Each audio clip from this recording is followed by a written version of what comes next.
Fish cleaning के बाद आप कितना भी बार सोप से हाथ धो लो लेकिन उसका स्मेल जाता ही नहीं।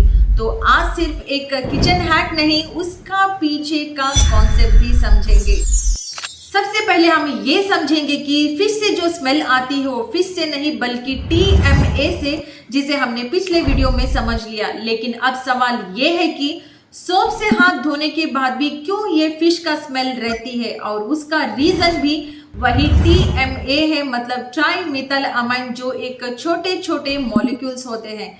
जब हम फिश क्लीनिंग करते हैं, फिश क्लीनिंग करते वक्त ये सिर्फ हमारे स्किन के ऊपर नहीं रहता बल्कि हमारे जो हाथों के लाइन से, जो फोल्ड से, उसके अंदर चला जाता है, और साथ ही में हमारे स्किन में जो नेचुरल ऑयल्स है जिसे हम कहते हैं सबम, उसमें जाके ये चिपक जाता है। इसलिए हमें फिश को की स्मेल निकालने के लिए कितना भी आप सोप से हाथ धो लो उसका स्मेल जाता ही नहीं। उसके लिए हमें आपको आज दो ऐसी घरेलू ट्रिक्स बताऊंगी। सबसे पहला ट्रिक है वो है लेमन, क्योंकि लेमन है एक एसिड और ये जो TMA है वो है अल्कलीन, मतलब एक बेसिक कंपाउंड है।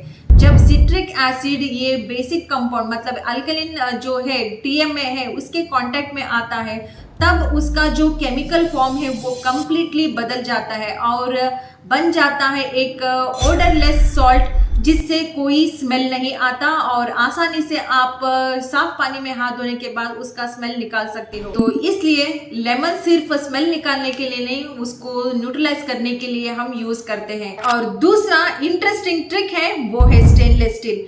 अगर आपका घर का सिंक स्टेनलेस स्टील से बना है तो ठीक है, अगर नहीं है तो आपके घर में स्टेनलेस स्टील का स्पून होगा तो आप उसे यूज कीजिएगा।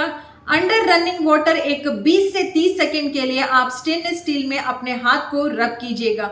इससे आप ये जो फिश का स्मेल है उसे कम कर सकते हो, क्योंकि स्टेनलेस स्टील का जो ये सरफेस है वो सल्फर और ये जो ओडर मॉलिक्यूल्स है उसे चुंबक की तरह अपनी ओर खींचता है।